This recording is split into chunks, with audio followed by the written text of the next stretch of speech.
Hello dear, welcome करता हूँ। हमारे जितने भी डियर हैं सबको स्वागत है। तो देखिए सेकेंड ईयर का यहाँ पे मैं ऐसे क्वेश्चन लेकर आया हूँ 4 क्वेश्चन।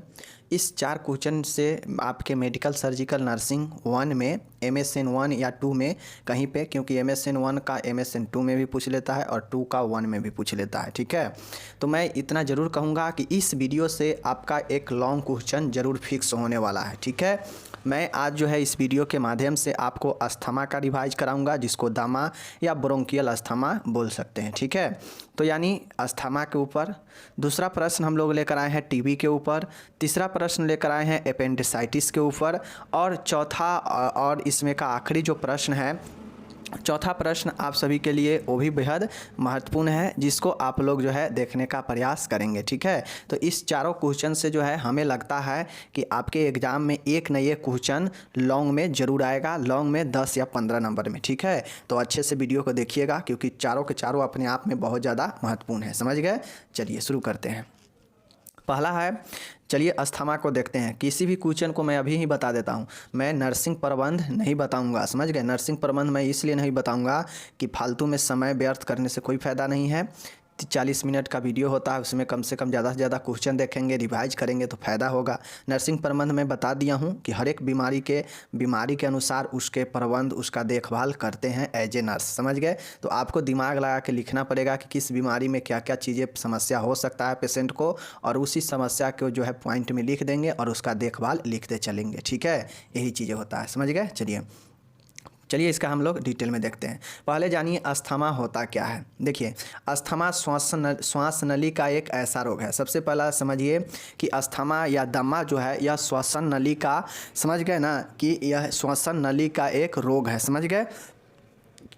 जिसमें जो श्वास की नलियाँ होता है वह सिकुड़ जाता है। मतलब इसमें होता यह है कि जो श्वास के नली होता है ना, उसमें सूजन हो जाता है। ब्रोंकियल अस्थमा इसको क्यों कहते हैं? क्योंकि जो ब्रोंकियल होता है, उस ब्रोंकियल में क्या होता है, सूजन हो जाता है और बहुत ज़्यादा म्यूकस जो है उसमें भर जाता है। म्यूकस कहा जाए तो बलगम वगैरह जो है इस श्वास नली में भरने से जो नली होता है वह सूज जाता है, फूल जाता है, और उसमें जो जगह हवा जाने आने के लिए जो होना चाहिए वह जो है जगह कम हो जाता है, जिसके वजह से व्यक्ति में विभिन्न तरीके के श्वास से संबंधित परेशानियां आने लगता है, और वही जो है व्यक्ति का दमा हो जाता है। समझ गए ना? तो यही चीज़ें हैं कि अस्थमा एक श्वास नली का रोग है, जिसमें जो श्वास नली होता है सिकुड़ जाता है। तो सिकुड़ क्यों जाता है? तो इसमें अधिक मात्रा में जो बलगम होता है, कफ जो होता है वह निर्माण हो जाता है, इसमें जमा हो जाता है। इसके कारण जो श्वसन मार्ग होता है वह श्वसन मार्ग संकरा या ऑब्स्ट्रक्ट मतलब अवरुद्ध हो जाता है। मतलब श्वसन मार्ग जो है धीरे धीरे बंद होने लगता है। ठीक है, और रोगी को सांस लेने में परेशानी होती है। इसे ही ब्रोंकियल अस्थमा भी कहते हैं। ब्रोंकियल अस्थमा क्यों कहते हैं? क्योंकि ब्रोंकियल में प्रॉब्लम होता है, ब्रोंकियल में म्यूकस का जमा हो जाता है, और जो है ब्रोंकियल जो होता है वह उसमें सूजन हो जाता है, जिसके कारण सांस लेने में प्रॉब्लम होता है और वह रास्ता जो है अवरुद्ध होने लगता है। समझ गए? तो यही जो है आपका अस्थमा या दमा होता है। समझ गए? चलिए, अब इसका कारण क्या क्या हो सकता है देख लीजिए। किसी को अस्थमा होने का क्या कारण हो सकता है देख लीजिए। तो पारिवारिक कारण हो सकता है, एलर्जी, किसी भी चीज़ से एलर्जी हो सकता है जो श्वास के थ्रू अंदर जाने वाला हो, जैसे कोई चीज़ का गंध, पेड़ पौधा, घास, धूल मिट्टी, ये सब से एलर्जी के कारण दमा होता है। ठीक है, वायु प्रदूषण, तनाव, ज़्यादा स्ट्रेस लेने से हो सकता है, धूम्रपान करने से, स्मोकिंग करने से हो सकता है। ठीक है ना? उसके बाद तापमान परिवर्तन होने से हो सकता है। कुछ दवाइयाँ लेने से, जैसे एस्पिरिन और बीटा ब्लॉकर, ये सब लेने से जो है आपके दिक्कत कर सकता है। वायरल श्वसनीय मार्ग संक्रमण, जैसे जुकाम और राइनाइटिस, जुकाम और राइनाइटिस जो होता है, यह सब जो है इस वायरल इन्फेक्शन के कारण जो है अस्थमा हो सकता है। समझ गए? कुछ व्यवसाय, जैसे रुई धुनना, अगर कोई व्यक्ति रुई धुनने की कारखाना में ज़्यादा देर तक रहेगा तो चूँकि उससे जो है डस्ट निकलते रहता है, डस्ट निकल के श्वास के थ्रू अंदर जाएगा, और वो फिर श्वास नली पर क्या होगा, धीरे धीरे जमा होकर उसे अवरुद्ध करेगा और उस व्यक्ति को श्वास लेने में प्रॉब्लम होने लगेगा। ठीक है ना? और इसी प्रकार से पत्थर कारखाना में काम करने वाला व्यक्ति या खदान में काम करने वाला व्यक्ति, तो इन सभी व्यवसायों से भी जो है प्रॉब्लम होने का खतरा रहता है। तो ये सब कारण यहाँ पे जान गए आप लोग, इन कारण होता है। समझ गए? चलिए, लक्षण देखिए कि इसका सिम्टम्स क्या होता है। किसी को अगर अस्थमा होता है तो समझ लीजिए कि उसका श्वसन मार्ग में रुकावट होता है, श्वसन मार्ग में बलगम भर जाता है, और श्वास नली सूज जाता है, फूल जाता है, समझ गए ना। तो इसके कारण क्या होता है, तो उसको क्या क्या लक्षण हो सकता है। तो सबसे पहला जो लक्षण होगा उसको तो सांस लेने में ही परेशानी होगा, समझ गए ना। उसी प्रकार से सीना का कड़ा होना, चेस्ट जो है टाइट हो सकता है, समझ गए। सांस लेने में आवाज़ आना, मतलब जो सांस लेंगे तो उसमें बीजिंग का मतलब घरघराहट टाइप का आवाज़ आता है, समझ गए। उसके बाद है सांस तेज चलता है, चूँकि श्वास का प्रॉब्लम है तो व्यक्ति श्वास नहीं सही से ले पाएगा, उससे प्रॉब्लम होगा, तो जो है जल्दी जल्दी सांस लेगा, तेज सांस चलेगा, टेकिपोनिया। धड़कन बढ़ जाएगा जिसको टेकिकार्डिया बोलते हैं, चूँकि श्वास जब कम होगा तो धड़कन तो बढ़ेगा ही, जल्दी जल्दी धड़कन जो है हार्ट बीट चालू हो जाएगा, ठीक है ना। बेचैनी होने लगेगा, सांस बाहर छोड़ने में अधिक समय लगेगा, ठीक है ना, क्योंकि श्वास नली ब्लॉक है, समझ गए। ये चीज़ें समझ गए। नेक्स्ट आप लोग यहाँ पे आप लोग देखिएगा, पसीना आएगा, उसके बाद गाढ़ा बलगम आना, मतलब जो बलगम होगा वह मोटा आएगा, समझ गए ना, जो कफ होता है। तो ये सब लक्षण दिखाई देता है अस्थमा वाले पेशेंट का, समझ गए। तो ये हो गया आपका। अब इसका निदान देखिए, मतलब इसका उपचार क्या क्या हो सकता है निदान में। निदान मतलब इसके क्या क्या जो है टेस्ट डायग्नोसिस हो सकता है, ठीक है, देख लीजिए। ये सब लिखना पड़ेगा आपसे, मान के सीधा दे देगा 4 गो बीमारी और कहेगा इसका निदान और लक्षण लिखे, तो ऐसे भी क्वेश्चन पूछ लेता है। तो आपको जो है हर एक चीज़ लिखना पड़ेगा। अगर कोई भी क्वेश्चन पूछ देगा अस्थमा के ऊपर, तो अस्थमा क्या है, अस्थमा का कारण क्या है, अस्थमा का लक्षण क्या होता है, अस्थमा का निदान क्या होगा, अस्थमा का जो है जटिलता क्या होता है, मतलब और ज़्यादा कॉम्प्लिकेशन इस रोग में क्या हो सकता है, समझ गए ना। उसके बाद जो है इसका प्रबंध पूछेगा, तो प्रबंध में दवाई के थ्रू है तो मेडिकल प्रबंध, सर्जरी अगर उपलब्ध है उस रोग में तो सर्जिकल प्रबंध होगा, और लास्ट वाला प्रबंध नर्सिंग प्रबंध होगा। तो इतना सारा चीज़ें लिखना पड़ता है, तब जाके आपको एक लॉन्ग क्वेश्चन कंप्लीट होता है, समझ रहे हैं ना। चलिए बाकी देखिए डायग्नोसिस में किसी अस्थमा वाले पेशेंट का डायग्नोसिस में क्या क्या हो सकता है देख लीजिए। सबसे पहले हिस्ट्री टेकिंग लेंगे, इतिहास लेंगे कि आखिर कब से है, कितने दिनों से है, तो इसका जांचा जाएगा।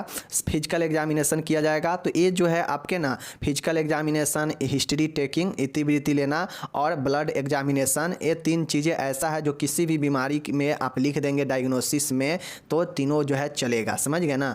ये है तीनों जो है आपका किसी भी बीमारी के लिए कारगर है, ब्लड एग्जामिनेशन, फिजिकल एग्जामिनेशन और हिस्ट्री टेकिंग। ये 3 को जो है आंख मूंद के जो है किसी भी डायग्नोसिस में किसी भी बीमारी में लिख दीजिएगा, सही हो जाएगा, ठीक है ना। बाकी इधर देखिए, अब जैसे चेस्ट में दर्द होगा तो उसके लिए चेस्ट एक्सरे करवाया जाएगा, पल्मोनरी फंक्शन टेस्ट होगा, समझ गए ना, क्योंकि फेफड़ा में से संबंधित एक प्रॉब्लम है सांस लेने में, तो पीएफटी का टेस्ट होगा, एबीजी आर्टियर ब्लड गैसेज का टेस्ट होगा, ठीक है ना। उसके बाद ब्रोंकोस्कोपी होगा, ब्रोंकिया को देखने के लिए ब्रोंकोस्कोपी होगा। उसके बाद सीबीसी ब्लड कंप्लीट काउंट होता है इसका, समझ गए ना। तो ये जो है सीबीसी टेस्ट होता है। और 8वां जो है त्वचा का हाइपर सेंसिटिविटी टेस्ट होता है, मतलब त्वचा कितना ज़्यादा संवेदी है इसका जो है टेस्ट होता है, समझ गए। तो ये सब डायग्नोसिस है, इस डायग्नोसिस में आपको जितना याद रहेगा लिख दीजिएगा, समझ गए। और कहीं भी अगर आपको लगे कि हमें नहीं याद हुआ है तो एक बार पीछे बैक कीजिए वीडियो को और फिर से देखिए, समझ गए। चलिए इसमें जटिलता क्या क्या होगा देख लीजिए। जटिलता मतलब इस बीमारी में रहते हुए और क्या प्रॉब्लम हो सकता है इस बीमारी में देख लीजिए। तो सबसे पहला है खून के कमी। अगर जो अस्थमा वाला पेशेंट होता है उसको खून में ऑक्सीजन का कमी हो जाएगा, अम्लता जो है उसके शरीर में अम्ल ज़्यादा बढ़ने लगेगा। उसके बाद है रिस्पायरेटरी फेलुअर हो जाएगा, मतलब उसके श्वास जो है फेल हो सकता है। राइट साइड हार्ट फेलुअर, उसका जो है दाहिने साइड का जो हृदय है वो फेल हो जाएगा, समझ गए ना। उसके बाद वक्ष में हवा भरना, न्यूमोथोरैक्स, मतलब उसके जो वक्ष है उसमें जो है आपके क्या होगा, हवा भरने लगेगा और लास्ट में मृत्यु हो जाएगा। तो ये सब जो है अस्थमा वाले पेशेंट में ये सब हो सकता है, समझ गए। क्या क्या, खून में ऑक्सीजन की कमी, शरीर में अम्लता होना, और उसके बाद है समवातन कम होना, मतलब रिस्पायरेटरी फेल होना, यानी हवा न मिल पाना, ऑक्सीजन न मिल पाना। उसके बाद राइट साइड में हार्ट फेलुअर हो जाएगा, वक्ष में हवा भरेगा, न्यूमोथोरैक्स, और लास्ट में मृत्यु हो सकता है। तो ये सब ध्यान रखने वाली बातें हैं, समझ गए। चलिए इसका उपचार क्या होता है, किसी भी अस्थमा वाले पेशेंट का क्या उपचार होता है यहाँ पे देख लीजिए। पहला है, चूँकि यह संक्रमण के थ्रू भी फैलने वाला होता है, संक्रमण से भी फैलता है, तो इसके लिए जो है एंटीबायोटिक उपचार करते हैं, जैसे एमिकासिन और जेंटामाइसिन। ये संक्रमण के उपचार के लिए एंटीबायोटिक जो ड्रग है एमिकासिन और जेंटामाइसिन ये देते हैं, समझ गए।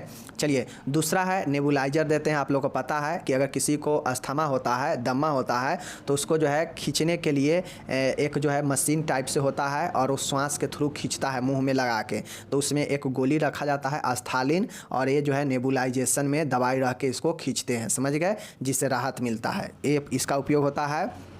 उसके बाद कॉर्टिकोस्टेरॉइड जैसे हाइड्रोकॉर्टिसोन और प्रेडनिसोलोन दवाइयाँ दिया जाता है, जो क्या करता है कि बलगम को बाहर निकालता है और श्वास नली को जो है फ्रेश करता है। कॉर्टिकोस्टेरॉइड दवाइयाँ, समझ गए ना। तो ये चीज़ें हैं, याद रखिएगा कि कॉर्टिकोस्टेरॉइड जैसे हाइड्रोकॉर्टिसोन और प्रेडनिसोलोन, समझ गए ना। ये सब एग्जाम्पल में याद रखिएगा, इंपॉर्टेंट है। नेक्स्ट यहाँ पे देखिए, अस्थमा वाले पेशेंट के उपचार में जो है ब्रोंकोडिलेटर दिया जाता है, जिससे जो ब्रोंकिया होता है वो क्या होता है, जो ब्रोंकिया सिकुड़ गया है उसमें फैलाव होता है, विस्तार होता है, जिससे श्वास लेने में आसानी होती है, ठीक है। तो ब्रोंकोडिलेटर जैसे एमिनोफाइलिन और थियोफाइलिन। आप सभी से पूछेगा कि एमिनोफाइलिन किस दवाई का एग्जाम्पल है, तो अस्थमा का, या पूछेगा कि अस्थमा में उपयोग होने वाले एक दवाई का नाम बताइए, तो थियोफाइलिन या एमिनोफाइलिन इज द राइट आंसर, समझ गए।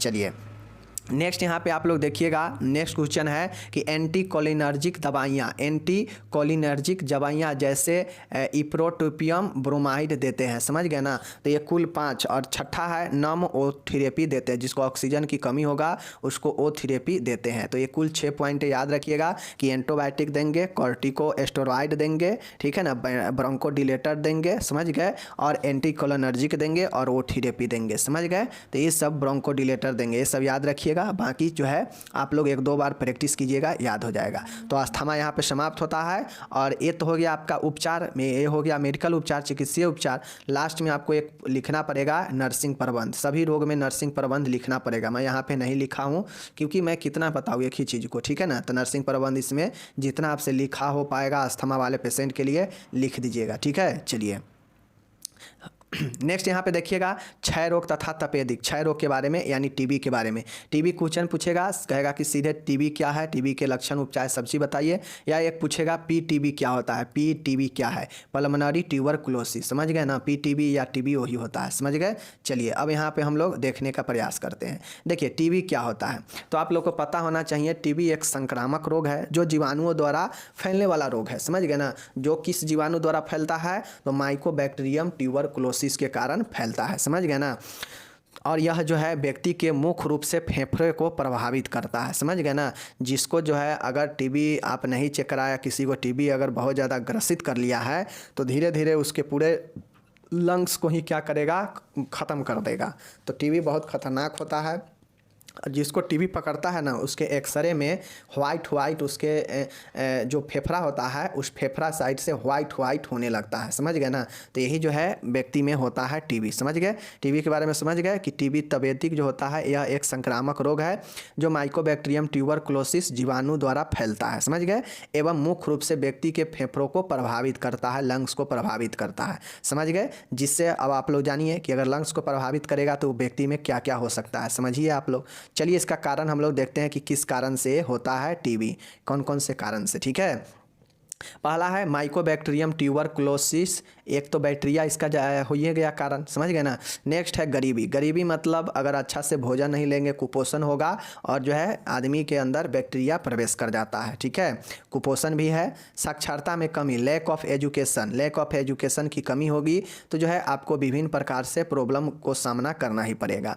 पर्यावरण अस्वच्छता, अब जिस पर्यावरण में है वहाँ जो है गंदा पर्यावरण है, तो जिसके कारण आपको जो है ये टीबी हो सकता है, समझ गए। चलिए, नेक्स्ट है अत्यधिक भीड़ भाड़ वाले जगह, क्योंकि अत्यधिक जहाँ पे भीड़ भाड़ वाले जगह होता है वहाँ पे जो है काफ़ी ज़्यादा इधर उधर लोग थूकते हैं, और वो थूकने से जो है एक दूसरे के वातावरण से जो है क्या होता है, ड्रॉपलेट संक्रमण एक दूसरे में प्रवेश कर जाता है। छींकने से थूकने से ही ना जो है ड्रॉपलेट संक्रमण फैलता है। तो ये चीज़ें हैं, समझ गए, भीड़ भाड़ वाले जगह से। ओके, नेक्स्ट देखिएगा कि परिवार में किसी को टीबी होना, आपके परिवार में अगर किसी को टीबी है तो वहाँ से जो है आप उसके साथ बैठेंगे, उठेंगे, तो जो है इस कंडीशन में टीबी हो सकता है। और नेक्स्ट धूम्रपान भी इसका कारण बनता है टीबी होने का, समझ गए। तो ये जो है टीबी का एक 8 पॉइंट है। और 9वां है शराब पीना यानी एल्कोहलिज्म, ठीक है ना। देख लीजिए, माइकोबैक्टीरियम है, गरीबी है, कुपोषण है, साक्षरता में कमी है मतलब पढ़ाई लिखाई का कम होना, पर्यावरण अस्वच्छ मतलब गंदा होना, अत्यधिक भीड़ भाड़ होना, परिवार में किसी को टीबी है, धूम्रपान और शराब पीना, ये सब कारण बनता है टीबी होने का, समझ गए। चलिए अब इसका फैलने का तरीका क्या है, मोड ऑफ ट्रांसमिशन, संचार का तरीका क्या है, देख लीजिए। यह मुख्य रूप से बिंदुक संक्रामक ड्रॉपलेट संक्रमण द्वारा फैलता है, ठीक है। पॉजिटिव रोगी के खांसने, छींकने, थूकने, बोलने के द्वारा समान व्यक्ति के इनहेल मतलब क्या कि अंदर की ओर लेना मतलब श्वसन में लेना करने पर वह भी संक्रमित हो जाता है, समझ गए ना। देखिए इसका संचार करने का तरीका यह है कि अगर कोई टीबी से ग्रसित व्यक्ति है, कोई पॉजिटिव है टीबी का, और वो जो है किसी स्वस्थ व्यक्ति के सामने या आसपास छींकेगा, खांसेगा, थूकेगा, तो वो जो है उससे जो है उस छींटा से उड़कर जो है उसमें, चूँकि उस छींटा में जो है या उस छींक खांसी या थूक में क्या होगा कि जीवाणु मौजूद होगा। चूँकि उसको बैक्टीरिया ग्रसित है तो उसमें जीवाणु मौजूद होगा। अब वो जीवाणु क्या होगा, छींकने, खांसने, थूकने से वातावरण में घूमेगा और उस वातावरण को आसपास के लोग अपने श्वास में लेंगे, तो उससे जो है क्या होगा कि ये फैल जाएगा एक स्वस्थ व्यक्ति में, समझ गए। तो यही संचार का तरीका होता है, समझ गए। मुख्य रूप से ड्रॉपलेट संक्रमण से ही फैलता है, समझ गए ना। चलिए अब इसका हम लोग यहाँ पे लक्षण देखते हैं कि टीबी वाले पेशेंट का। अब समझिए टीबी में होता क्या है, फेफड़ा संक्रमित होता है, फेफड़ा ज़्यादा प्रॉब्लम होता है, फेफड़ा जो है प्रभावित होता है। तो समझ लीजिए अगर फेफड़ा प्रभावित होगा तो किसी व्यक्ति को अगर फेफड़ा प्रभावित होगा तो उसमें क्या क्या जो है लक्षण हो सकता है, आप लोग खुद से लिख सकते हैं दिमाग लगा के, ठीक है। लक्षण क्या होगा टीबी का, देख लीजिए। देखिए लंबे समय से खांसी रहना, अगर किसी को टीबी होगा, फेफड़ा अगर प्रभावित होगा तो जाहिर सी बातें हैं उसको जो है खांसी होगा ही होगा, समझ गए ना। अस्थमा वाले पेशेंट का भी खांसी होता है, तो एक बात ध्यान में रखिएगा। और टीबी वाले पेशेंट को भी खांसी होता है, ठीक है। चलिए बलगम में रक्त आना, अब चूँकि यहाँ पे खांसी होगा, खांसी रहेगा, तो उस जिसको अगर टीबी रहता है तो उस खांसी में जो है उसको बलगम में ब्लड आते रहता है, समझ गए ना, जिसको हम लोग क्या बोलते हैं, हीमोप्टाइसिस बोलते हैं, याद रखिएगा, ओके। नेक्स्ट है एनीमिया, रक्ताल्पता, जिसको टीबी होता है धीरे धीरे उसके शरीर में ब्लड का मात्रा कमने लगता है, समझ गए, चूँकि उसको बैक्टीरिया है शरीर में। वजन में कमी होता है, अब जैसे ही उसको एनीमिया होगा, रक्त में कमी होगा, तो ब्लड में वजन में कमी होगा ही होगा। और नेक्स्ट कंडीशन आता है उसको बुखार भी रहेगा, समझ गए ना, टीबी वाले पेशेंट का। उसके बाद है टीबी वाले पेशेंट का, अब चूँकि एनीमिया है, वजन कम है, तो चक्कर तो आएगा ही आएगा। सीने में दर्द होता है, चूँकि फेफड़ा उसका प्रभावित है, तो उस कंडीशन में सीने में जो है दर्द तो होगा ही होगा। नेक्स्ट है सांस लेने में परेशानी, अब समझिए फेफड़ा में प्रॉब्लम है तो सांस लेने में परेशानी होगा ही होगा, बेचैनी होगा ही होगा, सांस तेज चलेगा ही चलेगा। और इस कंडीशन में व्यक्ति को भूख भी नहीं लगता है टीबी वाले पेशेंट का, समझ गए। तो ये सब जो है लक्षण होता है श्वसन से संबंधित और खांसने छींकने से संबंधित लक्षण व्यक्ति में, सीने में दर्द वगैरह बनता रहता है टीबी वाले पेशेंट का, समझ गए। भूख वूख नहीं लगता है, ब्लड उलट कम जाता है, समझ गए। तो ये जो है टीबी वाले पेशेंट का होता है, समझ गए। चलिए नेक्स्ट है रक्त की उल्टी होना, उल्टी जो होगा रक्त का होगा, समझ आए। चलिए ये लक्षण हो गया। अब इसका देखिए यहाँ पे हम लोग देखने वाले हैं डायग्नोसिस, निदान देखने वाले हैं कि इसका जो है निदान मतलब इसमें कौन कौन सा जो है डायग्नोसिस होता है, ठीक है। चलिए देखते हैं। पहला है हिस्ट्री कलेक्शन, फिजिकल एग्जामिनेशन, ये तो मैं पहले ही बता दिया कि ये दोनों किसी भी पेशेंट में लिख देंगे, चलेगा किसी भी बीमारी में, ठीक है। नेक्स्ट आपका यहाँ पे आता है इंपॉर्टेंट चीज़ है, फेफड़ा प्रभावित है तो चेस्ट का एक्सरे होता है। टीबी वाले पेशेंट का मॉन्टेक्स टेस्ट या ट्यूबरकुलिन टेस्ट किया जाता है, समझ गए। आप लोग कहीं कहीं देखिएगा कि मॉन्टेक्स टेस्ट लिखा होगा, समझ जाइएगा कि टीबी का टेस्ट है, समझ गए। उसके बाद टीबी का पीसीआर टेस्ट होता है, टीबी का जो है पीसीआर टेस्ट होता है और फिनेक टेस्ट भी होता है, और इसमें जो है एएफबी टेस्ट भी होता है, लिख लीजिए एएफबी टेस्ट भी होता है, समझ गए ना। सीबी नेट टेस्ट भी होता है, समझ गए। इसको जो है आप लोग लिख लीजिए कि एएफबी एसिड फास्ट बेसिलर टेस्ट भी होता है स्पुटम का, और साथ में सीबी नेट का भी टेस्ट होता है, समझ गए। तो ये जो है लिख लीजिएगा इसमें, समझ गए। चलिए अब देखिए जटिलता इसमें टीबी के साथ और क्या प्रॉब्लम व्यक्ति को हो सकता है। जटिलता देखिए तो टीबी का अन्य अंगों में फैलना। अब टीबी जो है धीरे धीरे क्या करता है कि अन्य अंगों में जो है फैलते जाता है, संक्रमण फैलाते जाएगा। श्वसन तंत्र का असफल होना। अब जैसे ही धीरे धीरे बढ़ेगा संक्रमण, फेफड़ा को बहुत ज़्यादा कुछ ऐसा कंडीशन आ जाएगा जहाँ पे फेफड़ा को पूर्ण तरीका से जो बैक्टीरिया है वह डैमेज कर देगा, यानी ख़त्म कर देगा फेफड़ा को आपको। तो जो है यह श्वसन तंत्र उस कंडीशन में जब फेफड़ा ही ख़त्म होगा तो श्वसन तो असफल होगा ही होगा। तो ये चीज़ें हैं। और साथ में एनीमिया हो जाएगा, खून में कमी हो जाएगा, क्योंकि श्वास सही से लेंगे ही नहीं, फेफड़ा ही ख़त्म है तो श्वास कहाँ से आएगा। श्वास जब नहीं आएगा तो ऑक्सीजन ब्लड को मिलेगा ही नहीं, और उस कंडीशन में जो है ब्लड शरीर में कमने लगेगा, ऑक्सीजन कमने लगेगा, और लास्ट में व्यक्ति का मृत्यु भी हो सकता है टीबी वाले पेशेंट का। समझ गए। तो ये सब जटिलता है, जटिलता भी आपको अलग से पूछ देगा। समझ गए, तो लिखिएगा। समझ गए ना। चलिए अब इसका उपचार देखिए। अब देखिए इसका उपचार जो है बेहद ही आप लोग को पता है कि इसमें डॉट्स थेरेपी दिया जाता है, जिसमें दवाइयों का कॉम्बिनेशन होता है 5 दवाइयों का। ठीक है ना। देखिए यहाँ पे टीबी के उपचार हेतु सर्वप्रथम ली जाने वाली निम्न दवाइयाँ हैं। देखिए दवाइयाँ जो है टीबी के उपचार के लिए सर्वप्रथम जो दवाइयाँ दिया जाता है वह यहाँ पे देख लीजिए, याद कर लीजिए। ये 5 दवाइयाँ दिया जाता है सर्वप्रथम। समझ गए ना। ये 5 दवाइयाँ आपको याद करना पड़ेगा। ये जो है आपके बिहार में अभी क्वेश्चन पूछा भी था कि इनमें से कौन दवाइयाँ टीबी के उपचार में नहीं दिया जाता है। समझ गए। तो ध्यान में रखिए। यहाँ पे देखिए आइसोनिजाइड, जिसको INH बोलते हैं। समझ गए ना। आइसोनियाजाइड, समझ गए। Isoniazid, rifampicin, rifampicin, isoniazid. पहले तो दवाई का नाम याद करने का कोशिश कीजिए। ये सबको तो काटिए, ये सबको तो काट दीजिए, ये डोज काट दीजिए, डोज बाद की बातें हैं। पहले तो दवाई याद रखिए। पहला है आइसोनियाजाइड, रिफाम्पसिन। ठीक है ना। उसके बाद है आपका यहाँ पे देखिए पैराजिनामाइड। क्या है? पैराजिनामाइड, जेड, इथाम्बुटोल ई और स्ट्रेप्टोमाइसिन एस। ठीक है ना। तो ये तीनों तो आपका आसान है याद करना। सिर्फ आपको आइसोनिजाइड और रिफाम्पसिन, ये 5 याद रखिएगा। अगर आपसे हो सके तो इसका डोज और एज भी याद रख सकते हैं। समझ गए। बाकी पहले ये 5 दवाइयाँ टीबी वाले पेशेंट के लिए ज़रूर याद रखें। समझ गए। चलिए तो ये जो है 5 दवाइयाँ आपका देख लीजिए। यहाँ पे आइसोनिजाइड है, रिफाम्पसिन है, पैराजिनामाइड है, स्ट्रेप्टोमाइसिन है, इथाम्बुटोल है। समझ गए। चलिए ये 5 दवाइयाँ याद रखिएगा कि ये उपचार में दिया जाता है। समझ गए। चलिए देख लीजिए।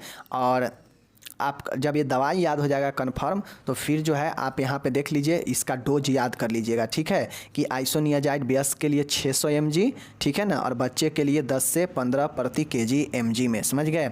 नेक्स्ट है रिफाम्पसिन 450 से 600 mg वयस्कों में। समझ गए। उसी प्रकार से पैरानिजाइड 1500 mg वयस्कों में, इथाम्बुटोल 1200 mg वयस्कों में। ठीक है। उसी प्रकार से स्ट्रेप्टोमाइसिन 750 mg। ठीक है ना। तो ये सब जो है बात की बातें हैं। पहले दवाई याद कर लीजिए 5 दवाई। समझ गए। ये प्रथम दिया जाने वाला दवाई होता है। समझ गए। चलिए अब लास्ट यहाँ पे देखिएगा डॉट्स थेरेपी दिया जाता है। इसके उपचार में डॉट्स थेरेपी भी दिया जाता है। इसका पूरा नाम direct observation treatment short course होता है। ठीक है। इसके अंतर्गत सभी दवाइयाँ स्वास्थ्य कार्यकर्ता के प्रत्यक्ष अवलोकन में दिया जाता है और वही डॉट्स थेरेपी होता है। देखिए टीबी का जो होता है ना दवाई, जो उपचार चलता है डॉट्स थेरेपी, तो ये डॉट्स थेरेपी का मतलब ही होता है कि direct observation treatment short course, क्योंकि इसमें जो स्वास्थ्य कार्यकर्ता होते हैं उसके सामने में पेशेंट को दवाइयाँ दिया जाता है। इसलिए दिया जाता है कि पेशेंट में क्या रिएक्शन हो रहा है, तो इसलिए सामने में दवाइयाँ दिया जाता है और कुछ समय रखा जाता है और फिर पेशेंट को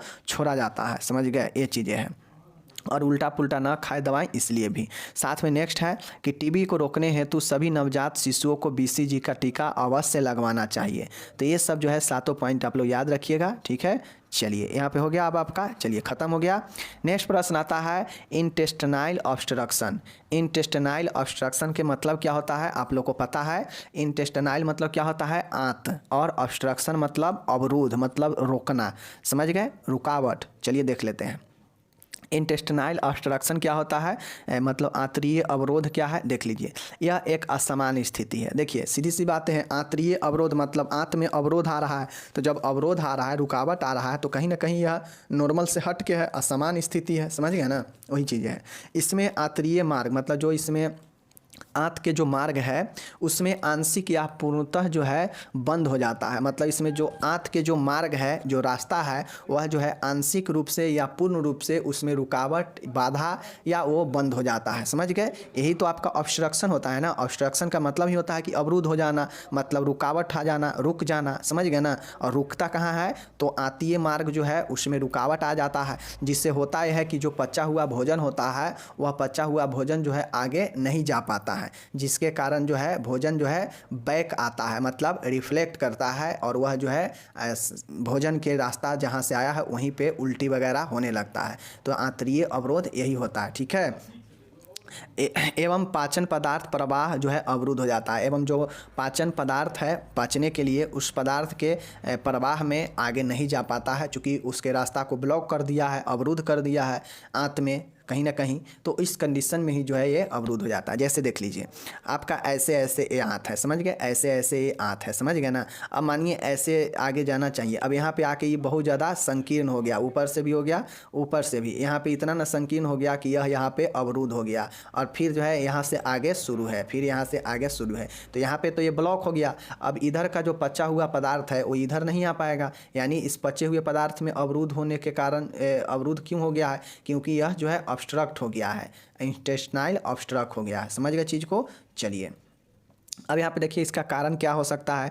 आंत के मार्ग में, आंत के रास्ते में कहीं जगह पे अवरुद्ध हो जाता है, रुकावट आ जाएगा। ऐसा क्यों होता है? देख लीजिए कारण क्या है। पहले देख लीजिए, बड़ी आंत में संक्रमण। किसी भी बड़ी कंडीशन में अगर बड़ी आंत में अगर संक्रमण होगा, जिसको हम लोग कोलाइटिस बोलते हैं, कोलोन में संक्रमण को कोलाइटिस बोलते हैं, तो इस कारण से जो है उसमें अवरुद्ध आ जाएगा। हर्निया, जो हर्निया होता है ना, आपको पता है कि इस भाग से इस कैविटी से निकल कर दूसरे कैविटी में प्रवेश कर जाना शरीर के कोई अंग, वही हर्निया होता है। तो हर्निया भी इसका कारण हो सकता है। समझ गए? मोटा पदार्थ निगल लेना, जैसे सिक्का, साबुत फल आदि। ठीक है ना? कोई मोटा जो है, अगर आप कोई मोटा चीज़ें निगल लेते हैं जो कि आसानी से नहीं पचता है, तो फिर वो क्या होगा कि आपके पेट से जो है होते हुए वो आंत में जाएगा, और आंत में अगर वो फंस गया तो फिर जो है प्रॉब्लम हो जाएगा, वो अवरुद्ध कर देगा, रास्ता को रोक देगा। तो ये जो है मोटा पदार्थ को निगलने से भी हो सकता है। ठीक है। कैंसर होने से भी हो सकता है, चूँकि कैंसर होने से वहाँ सेल जो है डिवीजन होगा, उसमें विभाजन होगा, और विभाजित होते होते उसमें ट्यूमर बना देगा, और वो ट्यूमर क्या करेगा कि आंत के रास्ते को अवरुद्ध कर देगा, रोक देगा। तो कैंसर भी हो सकता है। समझ गए ना? नेक्स्ट है इंटेस्टाइनल स्टेनोसिस, मतलब इंटेस्टाइनल संकुचन, मतलब आंत में संकुचन होना, मतलब शिथिल होना, वहाँ पे सिकुड़ जाना। ठीक है ना? पेरिटोनियम में पर्दा होना, जिसे पेरिटोनिटिस कहते हैं। ठीक है ना? तो पेरिटोनियम में पर्दा होना। और नेक्स्ट यहाँ पे देखिएगा, आंत का एक भाग दूसरे भाग में प्रवेश करना, और ये आंत का एक भाग दूसरे भाग में प्रवेश कर जाना, ये जो है हो सकता है ये सब कारण। तो आप लोग देख लीजिएगा, ये रिपीट कर लीजिएगा, कारण को समझ गए? चलिए अब हम लोग यहाँ पे कारण देख लिए भाई, इंटेस्टाइनल ऑब्स्ट्रक्शन किन किन कारणों से हो सकता है। यहाँ पे हम लोग तो देखना लिए कि बड़ी आंत में संक्रमण, हर्निया, मोटा पदार्थ निगलने से, कैंसर होने से, इंटेस्टाइनल स्टेनोसिस होने से, आंतरीय संकुचन, पेरिटोनियम में पर्दा होने से, और आंत का एक भाग दूसरे भाग में प्रवेश कर जाने से ये सब अवरुद्ध हो सकता है। ठीक है। चलिए अब इसका लक्षण क्या होगा, सिम्टम्स क्या होगा, देख लीजिए। पेट में दर्द होना, जैसे ही आपके भोज्य पदार्थ आगे नहीं प्रवाह हो पाएगा, पाचन में प्रॉब्लम आएगा, तो दर्द तो होगा ही होगा, क्योंकि जो पाचन पदार्थ है वो आगे नहीं प्रवाह हो पाएगा, क्योंकि वह रुका हुआ है, अवरुद्ध है, तो रुका हुआ है, तो दर्द होगा ही होगा। पेट में करापन लगेगा, मतलब टेंडरनेस होगा, पेट जो है लगेगा एकदम फूला हुआ है, एकदम भरा हुआ है। समझ गए ना? तो यही जो है पेट फूल जाना, मतलब एब्डोमिनल डिस्टेंशन। समझ गए? अफर जाना, फ्लूटेंस, मतलब उसमें गैस भर जाना, जी मचलना, उल्टी होना, चूँकि आप जो भी खाएंगे पचने के लिए आगे जाना चाहिए, आगे निकासी होगा तभी ना फिर से आप भोजन करेंगे तो हल्का लगेगा।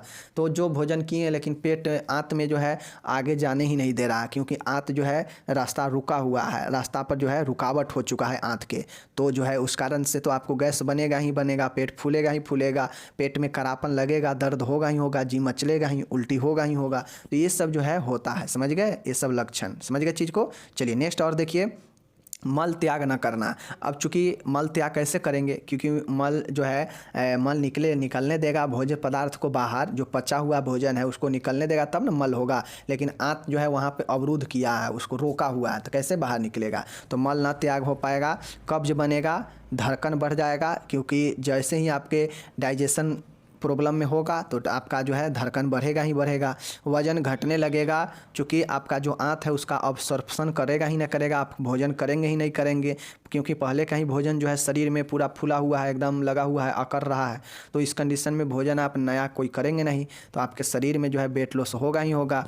नेक्स्ट है निर्जलीकरण होगा, डिहाइड्रेशन होगा, क्योंकि जो कोलोन है आपका, बड़ी आंत है, वो भोज जल को अवशोषण नहीं कर पाएगा, क्योंकि उधर जल आ ही नहीं रहा है, समझ गए ना, और बेचैनी होगा। तो ये सब जो है आपके लक्षण हो सकता है। आप कॉमन सी चीज़ें लगाइए ना कि आंत में, समझ गए ना, कि आंत में जो है भोज्य पदार्थ आगे नहीं बढ़ रहा है, आगे प्रवाह नहीं हो रहा है रुकावट के कारण। तो जब आगे नहीं भोज्य पदार्थ बढ़ रहा है तो फिर क्या क्या प्रॉब्लम व्यक्ति को हो सकता है। भोजन करते जाए और वो भोज्य पदार्थ आगे निकले ही ना, तो क्या होगा समझिए। तो ये सब लक्षण में लिखिएगा, ठीक है ना। चलिए नेक्स्ट देखिए, निदान देखिए, डायग्नोसिस देखिए। डायग्नोसिस क्या होता है समझ गए, देख लीजिए। डायग्नोसिस में है इतिवृत्ति। तो देखिए अब चूंकि यह पेट का आंत का प्रॉब्लम है तो आप समझते हैं कि आंत के लिए क्या क्या होता है, पेट के आसपास के चीज़ों के लिए कौन कौन से डायग्नोसिस होता है। तो आप लोग जानते हैं सीटी स्कैन हो सकता है, एक्सरे पेट का हो सकता है, अल्ट्रासाउंड हो सकता है, MRI हो सकता है, समझ गए ना। तो ये तमाम तरीके के जो है टेस्ट होता है, ये डायग्नोसिस होता है, समझ गए। चलिए, और सिग्मोडोस्कोपी भी होता है, समझ गए। चलिए अब इसमें देखिए इंटेस्टाइनल ऑब्स्ट्रक्शन में क्या जटिलता हो सकता है। पेशेंट अगर बहुत दिनों तक अगर उसका पदार्थ जो है आंत नहीं, अगर खुला आंत का रास्ता, तो जो है उसको क्या होगा, तो आंत को रक्त सप्लाई में कमी हो जाएगा। आंत में जो है आगे रक्त सप्लाई में कमी आ जाएगा, क्योंकि आगे कुछ जा ही नहीं रहा है, रास्ता ब्लॉक होने के कारण, समझ गए ना। तो ये चीज़ें हैं। पेरिटोनोसिस मतलब उसमें संकुचित हो जाएगा, आंत एक दूसरे से चिपक जाएगा। आंतरीय ऊतक नष्ट होने लगेगा, क्योंकि उससे ब्लड मिलेगा ही नहीं मिलेगा। और लास्ट में व्यक्ति जो है उसका पेट पूरा फूल के एकदम जो है बड़ा सा हो जाएगा, और उससे जो है डेथ भी हो सकता है। तो ये जो है जटिलता होता है, समझ गए। चलिए ये हो गया, कहानी खत्म। चलिए अब इसका मेडिकल जो है प्रबंध देख लीजिए। यहाँ पे मेडिकल प्रबंध क्या क्या होता है। एंटीबायोटिक में पेनिसिलिन, पेप्रासिलिन और एमिकासिन दिया जाता है। चूँकि इन्फेक्शन के कारण भी ये चीज़ें हो सकता है, ऊपर देखे हैं। तो एंटीबायोटिक देंगे पिप्रासिलिन और एमिकासिन, ठीक है। नेक्स्ट में दर्द को राहत के लिए एनाल्जेसिक देंगे, ठीक है ना, ट्रामाडोल या जो भी चीज़ें हो, समझ गए। और नेक्स्ट यहाँ पे देखिएगा, बाउल को डिकम्प्रेस करना, जो बाउल है उसको डिकम्प्रेस करेंगे, जिससे जो आंत का मार्ग है वो खुल सके, ठीक है ना। तो ये चीज़ें हैं। नेक्स्ट है फ्लूइड और इलेक्ट्रोलाइट संतुलन बनाए रखेंगे, क्योंकि इसमें ब्लड का आगे कमी होता है, डिहाइड्रेशन होता है, लक्षण में देखे हैं। तो उस डिहाइड्रेशन को बनाए रखने के लिए, रोकने के लिए फ्लूइड और इलेक्ट्रोलाइट का संतुलन बनाए रखेंगे, ठीक है। चलिए तो ये हो गया आपका उपचार। पांचवा देखिएगा, वोमिटिंग को रोकने हेतु राइल्स ट्यूब की सहायता से गैस्ट्रिक कंटेंट का ड्रेनेज किया जाएगा, ठीक है ना। वोमिटिंग को रोकने के लिए राइल्स ट्यूब के द्वारा जो गैस्ट्रिक कंटेंट है, मतलब जो भी भोज्य पदार्थ लिए हैं अंदर, उसको जो है निकालेंगे, ठीक है, ताकि उल्टी वोमिटिंग ना हो, समझ गए। रोगी को NPO, नील पर ओरली, समझ गए ना, NPO रखा जाता है, समझ गए। रोगी को जो है NPO में रखा जाता है, मतलब कोई जो है मुख के द्वारा उसको कोई भोजन नहीं दिया जाता है, ठीक है ना। तो ये सब जो है मेडिकल उपचार हो गया। सर्जिकल उपचार में जो है होता है इस पेशेंट का सर्जरी द्वारा जो ऑब्स्ट्रक्ट पार्ट है, जैसे मानिए ए इधर का आंत है, ए आंत है, समझ गए, ए वाला आंत है। अब यहाँ पे आंत जो है सिकुड़ा हुआ है, यहाँ पे आंत ऑब्स्ट्रक्ट हो चुका है, समझ गए ना। यहाँ पे आंत जो है ऑब्स्ट्रक्ट हो चुका है, अवरुद्ध हो चुका है, और फिर इधर आंत सही है, ठीक है, इधर आंत सही है। तो इस कंडीशन में जो ये ऑब्स्ट्रक्ट वाला पार्ट है, जो अवरुद्ध किया हुआ है, इसको जो है, इसको क्या करता है, इसको क्या करेगा कि यहाँ से काट देगा, इधर से काट देगा, और बीच वाले ऑब्स्ट्रक्ट पार्ट को काट के हटा दिया जाएगा, और इस साइड का और इस साइड का आपस में फिर से जोड़ दिया जाएगा, समझ गए। तो यही जो है हो जाता है आपका सर्जरी द्वारा, जिसको हम लोग एनास्टोमोसिस दिया जाता है, समझ गए। और यही जो है सर्जरी द्वारा ऑब्स्ट्रक्ट पार्ट को हटाकर जोड़ दिया जाता है। और नेक्स्ट जो किया जाता है वो एलियोस्टोमी और कोलोस्टोमी भी की जा सकती है। पेशेंट के जो है एलियोस्टोमी मतलब जो इलियम होता है उसको उसमें, और कोलोस्टोमी जो है उसका किया जा सकता है, समझ गए। तो ये कुल सर्जरी होता है, ठीक है। चलिए अब नेक्स्ट जो है आपका यहाँ पे मैं नहीं बताऊंगा, नेक्स्ट जो है नर्सिंग प्रबंध आप लोग खुद से लिखिएगा। यहाँ पे सर्जरी भी है, तो सर्जरी के लिए भी जो है आपको नर्सिंग प्रबंध लिखना पड़ेगा, ठीक है। चलिए, तो आपको समझा दिया अच्छा से। चलिए अब हम लोग यहाँ पे देखेंगे अपेंडिसाइटिस क्या होता है। तो चलिए हम यहाँ पे बताते हैं अपेंडिसाइटिस क्या होता है। ये भी क्वेश्चन बहुत शानदार है, ठीक है। चलिए देखिए अपेंडिसाइटिस क्या होता है, आप लोग को पता है अपेंडिक्स जो होता है, अपेंडिक्स अपेंडिक्स ठीक है ना, ये अपेंडिक्स है। आप लोग को पता है कि अपेंडिक्स या किसी भी चीज़ में इन्फ्लामेशन होता है तो उसमें आइटिस लगा के जोड़ देते हैं तो वह बन जाता है एक रोग, समझ गए ना। तो उसी प्रकार से अपेंडिक्स का एक रोग होता है जिसे अपेंडिसाइटिस कहते हैं, समझ गए। इस अपेंडिसाइटिस में जो होता है आप लोग जानते हैं अपेंडिसाइटिस अपेंडिक्स कहाँ होता है, तो बड़ी आंत और छोटी आंत के जो संयोजक स्थल होता है, जो जुड़ने वाला स्थल होता है, वहाँ पे ही जो है ये क्या होता है अपेंडिक्स होता है। और ये अपेंडिक्स जो बर्मी फॉर्म जो अपेंडिक्स होता है, इसमें जो है पर्दा या इन्फ्लामेशन होना ही अपेंडिसाइटिस कहलाता है। चूँकि आप जानते हैं कि यह उंगली के समान एक रचना होता है छोटा सा, जिसमें जो है किसी भी प्रकार के संक्रमण या चोट फोट लगने से अपेंडिक्स जो है फूल जाएगा, सूजन हो जाएगा, उसमें जो है पीप मवाद आ जाएगा, तो जो है वो क्या हो जाता है, बिल्कुल फ्रैक्चर ख़त्म हो जाता है। तो इस कंडीशन में अगर आप उसको इलाज नहीं करवाएंगे तो धीरे धीरे आपको वो ले डूबता है अपेंडिक्स का रोग, समझ गए। तो इसमें होता है कि अपेंडिक्स का रोग जो है, शरीर में अपेंडिक्स का उतना ज़रूरी है नहीं, तो इसलिए इसमें सर्जरी के द्वारा जो है अपेंडिक्स को काट कर हटा दिया जाता है, ठीक है ना। और इसी सर्जरी को हम लोग अपेंडेक्टोमी कहते हैं, ठीक है। तो आपसे क्वेश्चन पूछेगा कि अपेंडेक्टोमी वाले पेशेंट का सर्जिकल प्रबंध लिखे, प्री पोस्ट, प्री केयर और पोस्ट केयर और पेरी केयर, तीनों टाइप से पूछेगा। तो तीनों कंडीशन में आप लोग लिखेंगे। मैं बता चुका हूँ कि प्री केयर मतलब सर्जरी से पहले का केयर, पेरी मतलब सर्जरी के दौरान होने वाला केयर, और पोस्ट मतलब सर्जरी हो चुका है तो सर्जरी के बाद का केयर। तो ये तीनों टाइप से, तीनों में आपको जो है 10-10 लाइनें 20-20 लाइनें लिखेंगे तो 1.5-2 पेज आपका ऐसे ही हो जाएगा। तो अपेंडेक्टोमी का हो गया, समझ गए। यहाँ पे अपेंडिसाइटिस है तो आप लोग को तो मैं बता दिया कि छोटी आंत और बड़ी आंत के जो संयोजक स्थल है, जो कंबाइंड प्लेस है, उस जगह पर पाए जाने वाला जो बर्मी अपेंडिक्स है, जो बर्मी फॉर्म अपेंडिक्स है, इसमें इन्फ्लामेशन यानी इनमें किसी भी प्रकार के इन्फेक्शन, सूजन, पीप मवाद, पस बनना ही जो है अपेंडिसाइटिस कहलाता है, समझ गए। चलिए कारण क्या होता है देख लीजिए, क्या क्या कारण होता है। तो अभी ऊपर हम लोग देखे हैं इंटेस्टाइनल ऑब्स्ट्रक्शन। अब जैसे ही इंटेस्टाइनल ऑब्स्ट्रक्शन हो सकता है, इसका कारण पेट में चोट लगने से जो है अपेंडिक्स पर चोट लगेगा तो हो सकता है अपेंडिक्स का मुड़ जाना। अब जैसे अपेंडिक्स ऐसे है, अब ये ऐसे हो चुका है, तो अपेंडिक्स मुड़ने से चीज़ें हो सकता है। नेक्स्ट है बैक्टीरियल या कोई वायरल इन्फेक्शन के कारण ये चीज़ें हो सकता है, अपेंडिक्स में भी इन्फेक्शन हो जाए, समझ गए ना।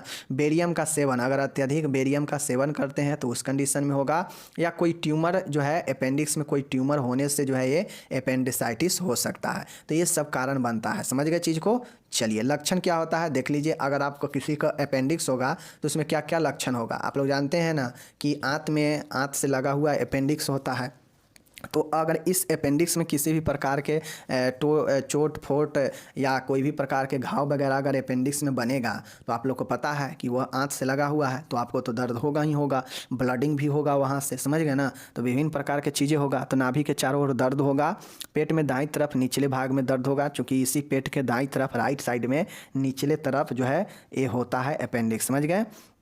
पेट में ऐंठन होगा, तेज एवं उथला श्वसन होगा, तीव्र ज्वर आ सकता है, दर्द होने पर तो ज्वर आता ही है शरीर में, भूख न लगेगा, जी मचलेगा, धड़कन तेज होगा। तो ये सब जो है व्यक्ति को लक्षण होता है जिसमें अपेंडिसाइटिस होता है, अपेंडिक्स का प्रॉब्लम होने लगता है। तो उसके नाभि के चारों ओर दर्द होने लगता है, पेट के दाईं तरफ जो है निचले भाग में दर्द होता है, समझ गए। और साथ में नेक्स्ट है पेट में ऐंठन स्पाज्म होता है, तेज एवं उथला श्वसन होने लगता है, तीव्र बुखार, भूख नहीं लगता है, जी मचलने लगता है और धड़कन तेज हो जाता है। तो ये देखिए लक्षण में मतलब लक्षण लिखा जाता है। लक्षण एक ही चीज़ नहीं होता है, लक्षण उससे तमाम होने वाला प्रॉब्लम का लिखा जाता है, समझ गए। चलिए नेक्स्ट देखिएगा इसका निदान क्या होता है देख लीजिए। अब ये भी एक पेट का एरिया का ही बात है, तो इसमें भी WBC काउंट, शारीरिक परीक्षण WBC क्यों, क्योंकि इन्फेक्शन के कारण कारण WBC का काउंट टेस्ट होगा। USG ultrasound stool culture test होगा, और स्टूल कल्चर टेस्ट से पता किया जाएगा अगर उसमें ब्लड वगैरह आएगा तो ये पता किया जाएगा कि ब्लड क्यों आ रहा है, ठीक है ना। ब्लड का इन्वेस्टिगेशन, CT स्कैन, समझ गए ना, ये सब चीज़ें होता है। ओके चलिए, इसमें जटिलता क्या होता है देख लीजिए। जटिलता में अपेंडिक्स फट सकता है, समझ गए ना। अपेंडिक्स फटेगा तो मृत्यु हो जाएगा, ठीक है ना, क्योंकि अपेंडिक्स का क्षमता कम ही है, छोटा तो है ही, और उस कंडीशन में वो शरीर सूजन होगा, उसमें फूलते फूलते फट भी सकता है, या उसमें बहुत ज़्यादा अगर पीप मवाद भर जाएगा तो फटेगा ही ना। तो अपेंडिक्स फटने से मृत्यु हो सकता है। बड़े क्षेत्र में संक्रमण फैल सकता है, समझ गए ना, इसके कारण से। और बड़ी आंत में पर्दा, कोलाइटिस हो सकता है, समझ गए। और पेरिटोनियम का पर्दा हो सकता है, समझ गए। और मृत्यु भी हो सकती है व्यक्ति को, समझ गए। तो ये जटिलता जो है आपका इंटेस्टाइनल ऑब्स्ट्रक्शन से मिलता जुलता है, समझ गए। चलिए, वहाँ भी बड़ी आंत में पर्दा था और यहाँ भी जो है पेरिटोनियम में पर्दा है, समझ गए। तो ये चीज़ें याद रखिएगा। ओके चलिए, अब इसका मेडिकल उपचार देख लीजिए यहाँ पे थोड़ा सा। अब जानिए, मेडिकल उपचार है, दर्द है पेट में, ऐंठन होगा, संक्रमण है, तो इन सब के लिए जो है दवाई आता है। तो इसके जो है मेडिकल उपचार, जैसे एंटीबायोटिक में सेफेक्टोसिम, एमेकासिन, मेट्रिडाजोल। पेट के लिए मेट्रिडाजोल सबसे फेमस एंटीबायोटिक है, ठीक है ना। उसके बाद है एनाल्जेसिक दवाइयाँ, ट्रामाडोल दर्द के लिए, और डाइक्लोफेनिक सोडियम, समझ गए। ये सब पेट में ऐंठन दर्द को दूर करता है, ठीक है। एंटीपायरेटिक बुखार के लिए पैरासीटामोल, चूँकि ऊपर देखें लक्षण में इसमें बुखार भी होता है, ठीक है। और गैस के लिए एंटासिड, पेंटॉप 40, समझ गए। तो ये याद रखिएगा, ये सब दवाई के लिए है, समझ गए। और एक आता है एंटी इमेटिक। एंटी इमेटिक मतलब समझ रहे हैं ना, कि वोमिटिंग को रोकने के लिए एंटी इमेटिक दिया जाता है। तो इसमें जितना भी लक्षण होता है ना, लक्षण का दवाई भी किया जाता है, लक्षण का भी दवाई किया जाता है, उस सब आपको मेडिकल उपचार में लिखना पड़ता है, समझ गए। तो यहाँ पे देखिए, यहाँ पे हो गया ना, यहाँ पे उल्टी के लिए भी लिखा है, समझ गए, गैस के लिए भी, दर्द के लिए भी, और उसके बाद बुखार के लिए भी, और संक्रमण के लिए एंटीबायोटिक भी, समझ गए। चलिए, तो ये तो हो गया अगर दवाई से होने वाला। अगर ये दवाई से नहीं ठीक होगा तो लास्ट में सर्जिकल उपचार होता है, और सर्जिकल उपचार ही इसका एक जो है बेहद प्रभावी और एकमात्र उपचार है, ठीक है। जिसमें होता यह है कि एक सर्जरी किया जाता है जिसका नाम होता है अपेंडेक्टोमी, समझ गए ना, अपेंडेक्टोमी सर्जरी। इसमें होता है कि अपेंडिक्स को शरीर से काट कर हटा दिया जाता है, समझ गए, जिसे अपेंडेक्टोमी कहते हैं। वर्तमान में जो लेप्रोस्कोपी अपेंडेक्टोमी होता है, यह डायग्नोसिस के बाद 24 से 48 घंटे में किया जाता है, समझ गए ना। तो ये जो है सर्जिकल होता है। अब देखिए, ये आपका अपेंडेक्टोमी तो समझ गए कि शरीर से अपेंडिक्स को सर्जरी के द्वारा बाहर हटाने की क्रिया, शैल प्रोसेस को ही अपेंडेक्टोमी कहते हैं, समझ गए। अब इसी को जो है आपको कहेगा कि अपेंडेक्टोमी में नर्सिंग देखभाल लिखे, अपेंडेक्टोमी से पहले, अपेंडेक्टोमी होने के दौरान, और अपेंडेक्टोमी के बाद, समझ गए। और 10 नंबर में पूछ देगा तो आपको लिखना पड़ेगा। मैं बता दिया हूँ कि पहले, बाद, दौरान क्या क्या होगा, समझ गए चीज़ को, मैं पहले सब बता चुका हूँ। तो आपका यहाँ पे द एंड होता है क्वेश्चन, समझ गए। आज हम लोग 4 क्वेश्चन बेहद महत्वपूर्ण देखे हैं। आप लोग ये मत समझिए कि वीडियो बड़ा है, समझ गए। अभी तो मेहनत करना पड़ेगा। अगर 2-2 क्वेश्चन कराएंगे तो कब तक कराएंगे, इतना सारा इंपॉर्टेंट क्वेश्चन सब है। तो इसलिए मैं 4-4 क्वेश्चन करता हूँ। 40 मिनट का वीडियो है, 42 मिनट का, जरूर देखिए। नहीं देखिएगा आपका मन है। बाकी मिलेंगे अगले वीडियो में। धन्यवाद।